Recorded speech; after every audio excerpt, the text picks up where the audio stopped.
राष्ट्रपती, उपराष्ट्रपती, राज्यपाल, मुख्यमंत्री यांच्यासाठी राखीव असलेल्या रायगड या शासकीय बंगल्यात देवळाली विधानसभा मतदारसंघाच्या राष्ट्रवादी काँग्रेस अजित पवार गटाच्या आमदार सरोज अहिरे यांनी ठेकेदार आणि अधिकारी यांची बैठक बोलावली होती।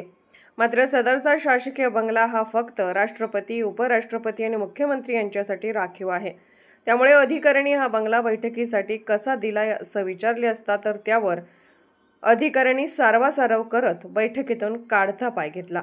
बैठक कशासाठी आयोजित करण्यात आली होती, या सरकारी बंगल्यावर बैठकीला कुणाची परवानगी होती याची माहिती अद्याप प्राप्त झाली नसून बैठकीत उपस्थित असलेल्या अधिकारी आमदार काय कारवाई करतात याकडे आता नाशिककरांचे लक्ष लागून आहे।